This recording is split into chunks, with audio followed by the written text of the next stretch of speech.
It's been a very diverse day, many topics, different industries, different stories, a lot of experience. And the next speaker will bring us more.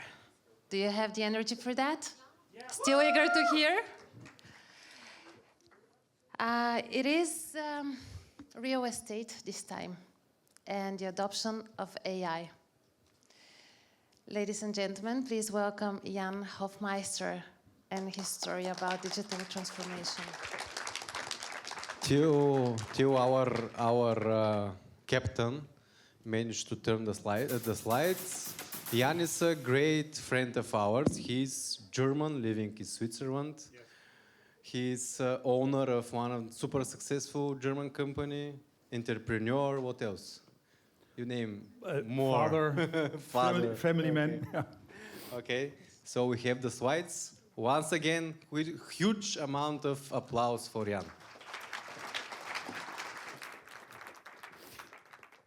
Thanks, Nicola. So I'm speaking to you today from a perspective of a CEO and a company founder and somebody who's running an operational business. So I'm really not used to talk about OKRs and agile.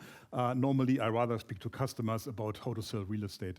So for me, this is kind of new, also a new and different audience. So let me explain to you before I introduce myself, maybe a little closer. Let me tell you what we do. Drooms is a platform founded in 2001. And we help companies, banks, real estate firms to exchange confidential documents with business partners. And this is mainly used for running transactions. So when you do mergers and acquisitions, which some of you may know, you have to share a lot of documents between the parties. And that's the platform we created, and that's the platform we are running today. We have about 3,000 customers. We really came from a startup position. We were 2 people in a smelly office in Berlin back in the day. Today we're 200 people across 10 offices all over Europe, including Sofia. So we have a team here, I think there's about 15 people, not far from here. And yeah, we did all of this without venture capital, but we did it with Agile and OKR. That's not the only reason why we succeeded, but it certainly helped. But as you can see, I'm not 30. I've been doing this for 25 years. And when I went to university, so I'm just going to click to the next slide. Okay, that's us. Just skipped already this one. Sorry about that. My first slide. What I learned at university. So I studied in the early 90s. Little anecdote. I mean, I really grew up on the Iron Curtain. The first 8 years of my life, I lived in West Berlin, looking into the east. Our balcony was right at the wall, and we looked into the east. So, and since we are in Bulgaria today, I wanted to mention this. I started to go to university in October 1990, and that was the first semester where actually students from West Berlin and East Berlin started to study together. So for me, that was a really interesting time. But this is what we learned. Classical management study at the time. I studied finance, hierarchical organizations. Yeah, I studied organizational theory. It was about hierarchies. It was about functional organizations. It was about divisional organizations and so on. Nothing inspiring there. We learned management by objectives. You set multi-year plans. You tell the people what you expect from them early in the year, and 12 months later you see what they have achieved, and then allocated a bonus. It was basically waterfall execution. Also in software development, you made a 5-year plan, and hopefully after 5 years you got what you ordered. We made an annual operational planning, of course, and we had a multi-year financial planning. This is what we learned. Yeah, and I worked before I started my own company at Siemens, a big corporation, and there it was pretty much similar. And then, what did I implement at Drooms when I started? It's the same slide, so I spare you reading the details. Of course, we implemented the same because that's what I knew. Yeah? But I'm also actually somebody who thinks about how to change things. And actually, having worked at Siemens for altogether was over 10 years, Siemens is also a company with 400,000 employees that is always trying the latest thing in academia. So they always try out what's new. So at Siemens, I saw that you can try things, test things, and see how they work, because nothing will stand still. And we did the same. So running Drooms like this for the first 10 years with these methods was fine because we were a very small company, everything in control of the senior leadership. So it was easy to make changes and to move forward. But as you grow bigger and you go from 10 employees towards 50 employees and then 100, it becomes actually very different. You start to build an organization, you get IT compliance, get an HR department, have a finance team and a tax team, and. So all of these things started, and we were of course still organized like this. Then, thankfully, I hired some very talented software people who showed me that the world is a little different. And this is how I started to think differently about Agile and OKR. And there were basically two reasons that we at the end decided to implement a different way to work. And the first one was, two observations. The first one was our CPO that we hired at the time. This was 2014, and he introduced the Scrum method into R&D development. This is something that really struck with me, and we did it for the development team, which of course works very nicely as it is somewhat a closed circle of activity. I think it's more challenging to run Agile outside of R&D, and I will talk about that in a minute. But we started in R&D, we introduced the Scrum methodology and already in 2014, and then worked really, really well. But that was not actually what brought me to really think about it. Sorry about that. That was just the first step. The second step for me was a little more profound. Sorry, I should be pressing this button more often. Sorry about that. The second observation that I had is, oh, now this one is gone.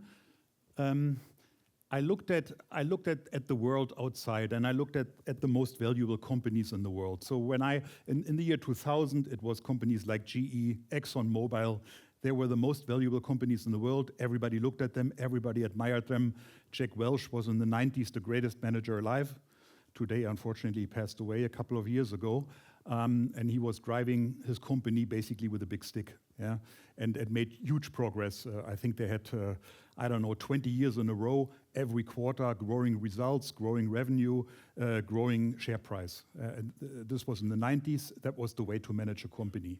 And all of a sudden, and this actually happened in the 2010 years, you see these companies coming up that are starting to be actually the most valuable companies in the world, and they are all very young. They're all tech-driven. They come from California. Of course, you know who they are. It's Google, it's Facebook, it's Amazon, it's Apple, it's Microsoft. And these companies are all of a sudden the most valuable companies in the world. So I started thinking about this. I said, what are they doing differently? They come from nowhere. Yeah, they had a lot of money to spend, so obviously that helped. But it's not only spending money doesn't guarantee you success, so that's not it. Yeah, they were able to capture value in a very fast way, in a very short time frame. So I looked at and I was diving into how they work. They must do something differently, that they are so successful compared to these other companies that are 50 years old, have a lot more market share, have a lot more substance, leadership, cash flow, etc. Why are these companies so successful? And it was very obvious because they work differently. Yeah? They work in an agile way. And they work with OKRs. And this is what was very, very clear to me. So I thought, okay, I'm a mid-sized company. What can I learn from this? Obviously, doing it the way GE does is maybe not the right thing to do. So then I started thinking about how to do this. And actually came up, then read Measure What Matters by John Doerr. And I thought, okay, OKR is a great way. We can reiterate our goal and our alignment every 3 months. If things don't work, we'll do it again. So we started doing this. And you know what? Of course, we failed. That is very clear. Because how did we initially implement it? And this is actually, it was my idea. I was the CEO, so it's my responsibility. I didn't have to convince the CEO themselves, but rather I had to convince the managers. So it's a different perspective than what you may have heard before. But actually, for me, that's just as tough. Yeah? And this is actually how it went. Yeah? So I was coming here with new wheels, and but people were too busy to think about that maybe working differently is the way to success. Not doing things the same way.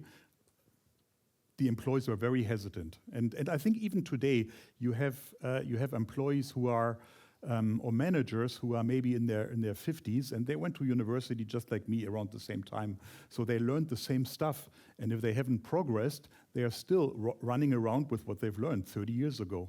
So I think you know what I'm talking about. So in your cases, as you do a lot of agile work, you have to convince managers to change their ways. Yeah, I had to convince my employees to change their ways, and actually in the beginning we failed. And I will tell you at the end what my key finding was here, how I solved that problem, yeah, of having team members that are resistant and don't want to change. And you can think about how I solved that. I will tell you later. So at the same time, since my topic is also about AI, so today we are a successful company using AI technology, and we are, I think, reasonably successful in working agile and with OKRs. It's not directly connected, but it happened at the same time. So we started to work on machine learning in 2016, so way, way before anybody did. We tried to build our own LLM, our large language model. That was actually a stupid idea. I think we spent around maybe 1.5 or 2 million euros on this, unsuccessfully. But maybe it was still a good learning experience to try to build your own model, finding out that it doesn't work, really not knowing what to do because there was nothing available until about 2 years ago when these new LLMs came out, and we finally had the underlying technology to make our ideas come true. So I think in a way we were ready to work on AI because we had made this preparation. Otherwise, we would just be sitting here like, oh, what are we going to do now? So this transformation actually went hand in hand. So we rolled out, over the last 5 years, we rolled out various AI products that are actually used in our customers' daily work.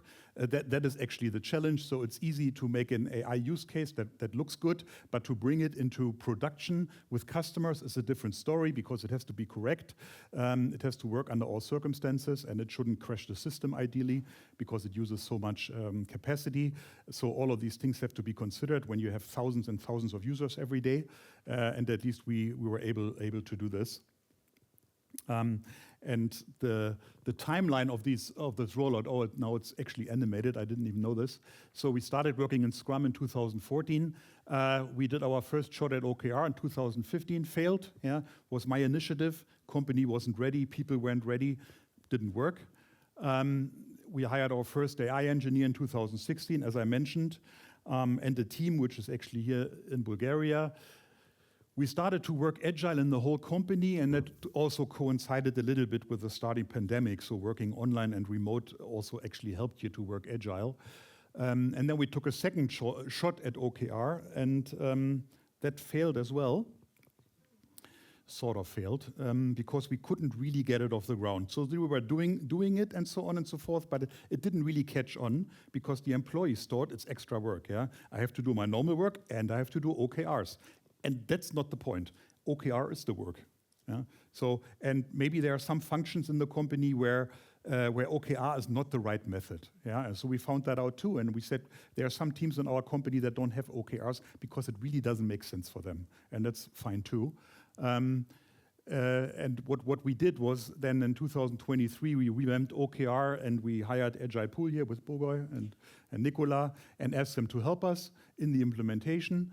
And it has been going really well, and I think we're now on a good track that our teams understand how to incorporate this into their daily work, that it's not on top of their work, it is the work. That's the important part. And today we have 2025. At the same time, and it's really basically in the same time frames, we brought our AI/machine learning products live. And in our business, working with the big banks, it, for instance, means document translation. So you take a confidential document from a bank, for instance, a loan agreement that nobody's supposed to see, and you can translate it in real time from Dutch into English, so a banker from London can review it. So that's the sort of thing we do. And then functionalities around that. Auto allocation, I'm not going to go into that. Maybe interesting, the GDPR redaction. That's a tool where you can, and there's also blacklining. So you take a black marker and mark out certain things in a contract. Yeah, this is really important for GDPR. So you cannot, if you take somebody's personal data, like even their address or their phone number, you're not allowed to send this without the consent of the person. Yeah, and this is the topic we have because our customers are selling, for instance, a building. A building has tenants, so we have to give the content of the rental agreement to the third party.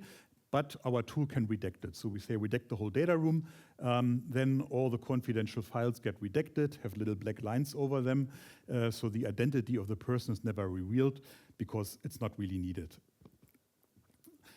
What I also found then interesting and important is how to build it into the strategic framework. Because for me, I have the whole picture of the market and the company and the strategy in my head, but the team doesn't. Yeah, so we always have to bring it down. How is strategy and mission and everything connected into the big picture? And I want to show that big picture here. So it basically starts with the mission and vision. It's about a 5-year, at least has a 5-year horizon, roundabout. And then you go into the strategy, which at least should have a time frame, maybe 2 years, but at least a year. And then, of course, we do this like everybody else. We do an annual resource planning, especially a budget. We need a financial budget to run our company, but this is just a side note, actually not so important. The execution is based on OKRs, and the execution goes in, of course, quarterly circles. And the beauty of it is that if you make a mistake, you can just start over again next quarter. And that's really the beauty of it versus multi-annual planning. But anyway, it always has to be connected. The OKR has to feed back into the vision and the mission, and that's what we spend a lot of time communicating on, so that everybody understands this in the company. My key lessons, and I think that's here comes my practitioner's view into this. Yeah? So my first key lesson is it takes years. So in our case, as you saw, first introduction of OKRs 2015. Today we have 2025. We still have consultants helping us, so it's been 10 years. And anybody who thinks that this can be done with a flip of a switch is probably mistaken, unless they're much smarter than I am. The leadership has to stand 100% behind it. Of course, we've heard this all today, so it's nothing new really. I was in this case the leadership, but also the leadership of the other people. So because anyway, today we have about 40 managers in the company, so you need the buy-in of at least let's say the top layer. So the top 10 to 15 people have to be on board with this. And we did have people who grew up in the same environment that I did, who love hierarchies. They love hierarchies, they love little lines on org charts, love to tell their employees that they should not talk to other departments. So all of these things that are normal in most organizations, we had too. And what I did was I let them go. Yeah, that was my solution. If you are the CEO, you want agile, you have managers who don't like it, they have to leave the company. And that's, you can have 5 discussions with them and try to convince them. But if they really don't like it because they like a different way of working, they should work at a different company. Yeah?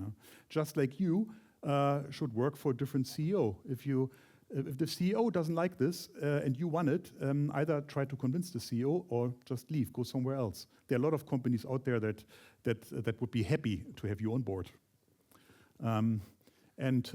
Since I'm always very open about these things to the people I work with, I'm still always in good touch with everybody that ever worked for me. So even somebody we let go, I can still have a beer with. Yeah? Because the reason why they had to go was not because they're bad people. They just had a different idea on how to run the business. It wasn't compatible. Sorry, you have to leave. Third point, you cannot really delegate it. Yeah? So because it's so embedded in the organization that the champion has to be the leader. Yeah? Of course, you need people to help you run OKR and Agile, but but I'm the owner or the person who's in charge. You cannot say the HR department is going to run OKR. That doesn't work. Another thing I learned was, so when we opened the floodgates and said we're going to work agile, basically self-organized, you can run your own agile teams. You know what the strategy is, so you know if what you're planning is in line with our strategy. Go, yeah. Find your team and run with whatever you want to do. And it was a bit too much anarchy. So there was a little bit too much. And this is my personal key finding, it also needs strong leadership. So at the end of the day, you have to tell the people, this agile project you're working on is not it's interesting, but not interesting enough, so please don't do it.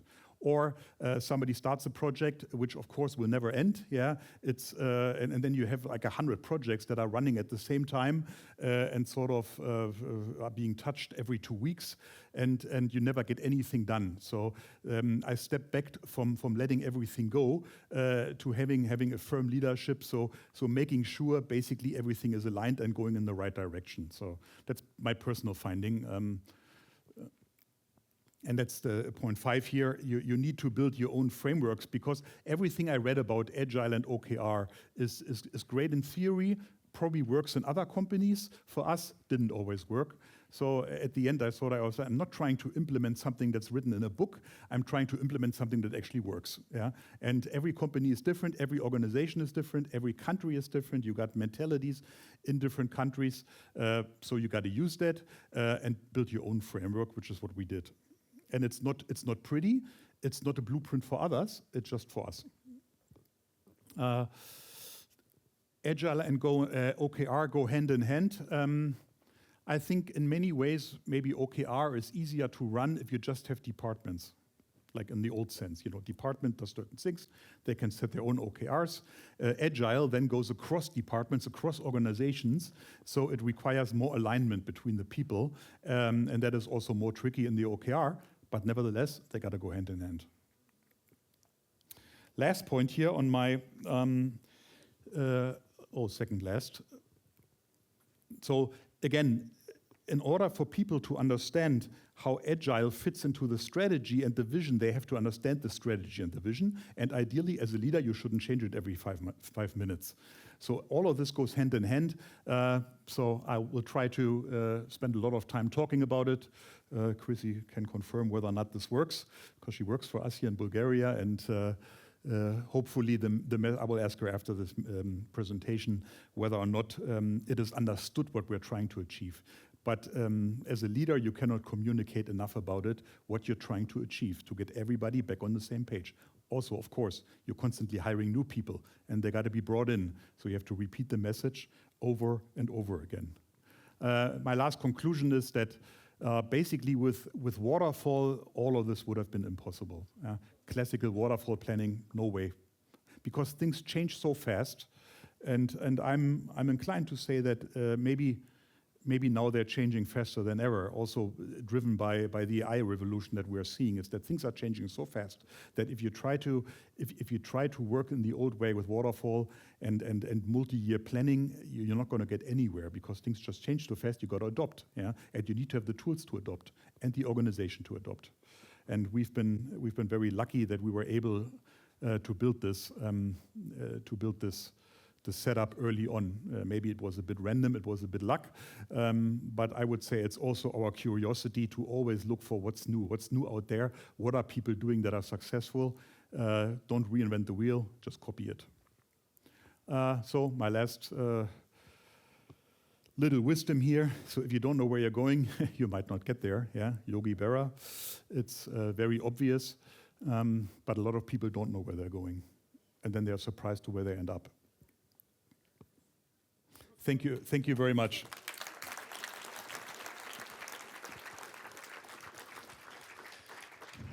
I still have a couple of minutes left, so I'm happy to take any questions that you have. I'll help with the mic. So who has a question for Jan? Anyone?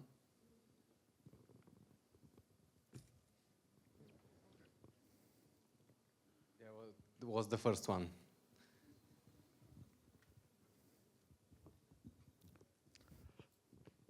Hello.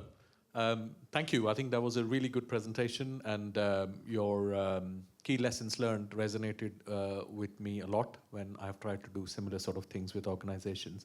My question to you is on that, the point you mentioned around leadership taking the first step and kind of championing it. What sort of things have you practically used to get the leaders to that mindset that they need to change or lead the change or be the change, as opposed to they can buy something and just install in the organization? Well, one thing I always do is I bombard them with articles and podcasts, yeah? So things I find interesting, I share with the people I work with, yeah? Say, hey, look at this, look at how Amazon is organizing this and that and the other. So that was one way how I did it. That was a bit random, I guess. We did actually have a lot of consultants coming in to give presentations, so we did that too. But what actually led the change, let me think about this a little bit. I think they had their own learning journey. So they started to, because they thought, hey, Jan is thinking about this, I should think about this too. And they had their own learning journey, except for the people who didn't like it at all. And they didn't have any journey. Yeah. So basically, it was making it a topic of conversation. I think we heard that earlier today, where they say you got to pave the way until it starts. So you got to get them ready by talking about it. Yeah. So you can say, oh, tomorrow, next January 1st, we're going to do OKRs. You have never heard about this, but we're going to do it. So it was more of a slow, slow rollout. Okay. Any other questions? Milen? Thank you so much. When did you learn to make compromises? And actually, when somebody in your company need to learn this, how did you teach them to make compromises? The compromise part, that's... Business, if you read the books, is all completely transparent, beautiful, and well organized. And my key learning from life is that the business is always chaotic because you're out in the market and the market is chaotic. You cannot control it. And so I had to compromise. And I also, just like I learned how to compromise with customers in the market because I cannot control it, I learned how to compromise then with the teams, which led me to implement our own method, so to speak. Yeah, it wasn't me who implemented it, it was the team. Together we said, certain things of OKR we do, other things we don't do. Yeah, and agile. Yeah, and to basically custom fit for our company. But it took me a couple of years to learn this, which is also why this whole thing took 10 years. Yeah. Okay, I heard there is a question from Tetsu, okay. Yeah. Thank you very much. So it's really inspiring hearing someone from C-level talking about transitions taking time. So my question is, and it's really great to hear it from someone like you. So thank you. Were you always on the opinion that transitions take time, or you took your own journey coming to the mindset that right now, if you want to do something, it will take time? Because right now, nowadays, transitions are always like top-down cascaded with really some aggression or external force. So I just want to hear your perspective about that. Yeah, maybe it's also sometimes in crisis mode. They think we need to change something. Exactly. Yeah, and I want to quote here our CPO who introduced Scrum at the time. He always said the best time to plant a tree was 20 years ago, and the second best day is today. Yeah, and I think that's a really good quote. There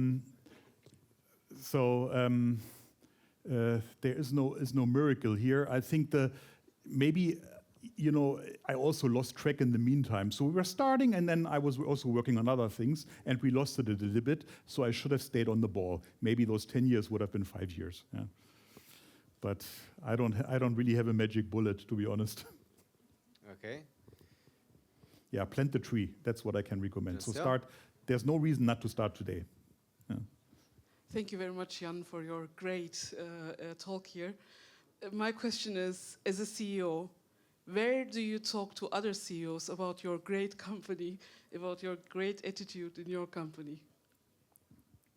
I don't talk to other tech companies so much. I rather talk to actually our customers who view us as the new kid on the block, yeah, because they're very traditional real estate firms, and they ask us how we do it, and we just explain what we do, yeah. So we are basically the one-eyed amongst the blind, yeah.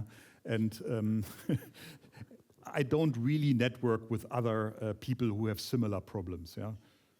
I should, I know, but I mean, here I can meet them, but when I just came from Munich from the real estate conference yesterday, so I don't meet a lot of people who do these kind of things here.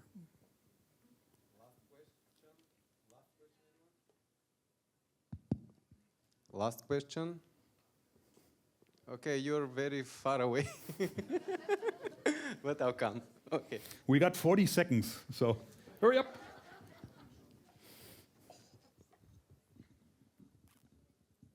Thank you very much. Starting my timer.